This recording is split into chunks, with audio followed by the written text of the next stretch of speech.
A lot of art ages like wine, or it doesn't age at all. With real-life paintings, as time goes on, the colors might fade or become warmer. Or with digital art, where, alright, it might not actually improve over time, but it doesn't look any worse. My point is, I've never looked at a painting only to then look at it again a few years later and think that it looks bad. But that's something that happens with almost all games. Like, there was a time when this looked good, but can you imagine what would happen if a big studio made a game like this today? Like, imagine if the next Grand Theft Auto looked like this. People would be outraged. Games and any 3D art really, including movies, just seem to age really badly as time goes on. And so I started looking into this a bit to see why that was. I think it really comes around to why stylization looks good in games, while realistic often does not. And I think I also know the reason why games look worse over time in general, and how to permanently avoid games from looking worse in the future. At the time, The Wind Waker didn't do very well. People really wanted a Zelda game with a more serious and darker tone, so when Nintendo showed off The Wind Waker, yeah, they really weren't that happy. But over the years, the reception to The Wind Waker has completely changed, and I've heard many people say it's their favorite out of all Zelda games. And one thing that I'm sure has helped with The Wind Waker's popularity is due to its art style, which honestly I think still looks good. Like, really, when Nintendo remade it for the Wii U, the only thing they really did graphics-wise was to upscale the textures and add lighting. Other than that, it's exactly the same. And honestly, if Nintendo made another game in this exact style, no one would even say anything. But now, imagine if the next Zelda game looked like this. At the time, people really thought Twilight Princess looked really good, but now well, you can really see its age. So obviously, The Wind Waker is doing something right here. But what is that exactly?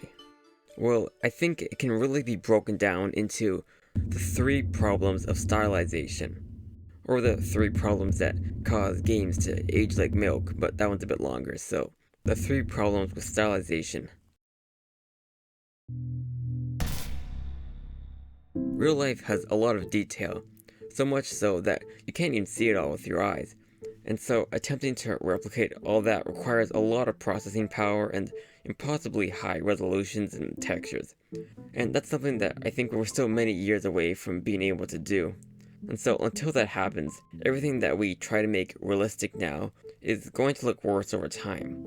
Even renders you think look good now will probably look out of date in 10-20 years.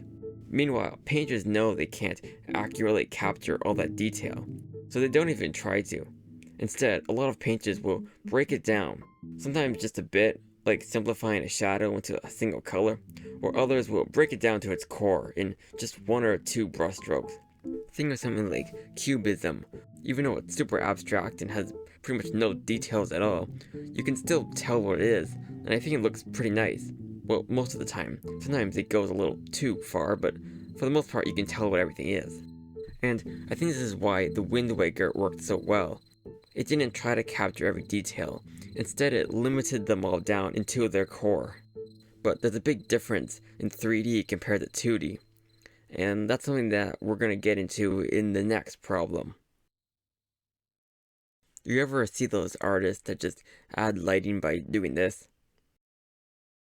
Yeah, that doesn't look very good. I don't know what it is, but something about one color transitioning into another color in a completely smooth fashion just doesn't look very good. And I think that might come down to how it's implying there's a lot of detail there, but when the rest of the object or character doesn't meet those expectations, it looks out of place. This is why smooth lighting on very realistic art looks good, because it matches with the rest of the image. But if smooth lighting is used on something that doesn't have maximum detail, then it looks wrong. If you look at how painters do it, there isn't a perfectly smooth transition from one color to another. Instead, they add patches or hiccups in the gradients, giving it detail, but also blending with the rest of the style of the image.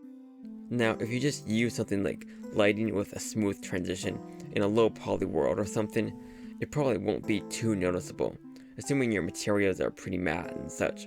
But as soon as you start adding metallic or reflective surfaces to things, you're creating transitions that have too much detail compared to the rest of the textures and details of the model. So it's going to look out of place. This is why in the Wind Waker they use cell shading to remove the gradient from the lighting. There's lit and then there's unlit, nothing in between. In a perfect world, your lighting should only be as detailed as the rest of your models and textures. Though even if you were to do that, there's still one big problem that causes a lot of things to look worse over time. And that's problem 3. Just like with the lighting, having really detailed models with textures that don't have the same quality looks really out of place. Unfortunately, this isn't an easy fix like with the lighting. You can't just put a shader on, unless you can. So this isn't a perfect solution, but it's something a lot of games have done, and that's purposely lowering the resolution until the resolution of the object and the texture look the same. And sometimes this is done as a way to make a sort of pixel art style, or to just create that retro feel. Now again, this isn't the best solution, as, well, having a low resolution kind of makes it look old, which, is what we're trying to avoid, but I think it also keeps it from looking worse in the future. Part of the reason games look old now is because we're seeing them in a higher quality than they were meant for. Like, look at this water for example. It looks pretty bad now, but if you were to look at it with a TV from the time, it actually looks like water and pretty good.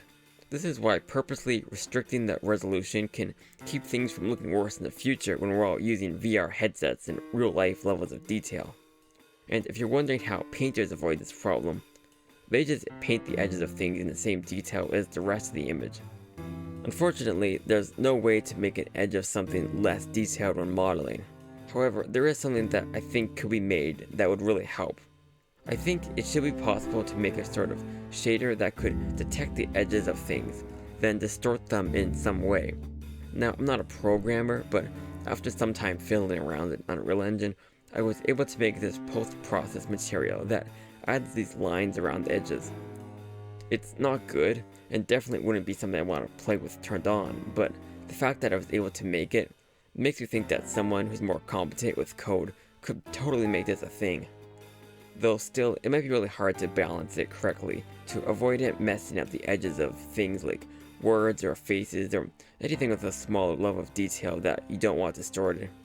This was the problem I had with it, but if anyone wants to give it a try, let me know, as I really feel like this could open the doors for a lot of styles in 3D. Overall, I think the reason 3D tends to look worse over time compared to 2D is because of the lack of balance.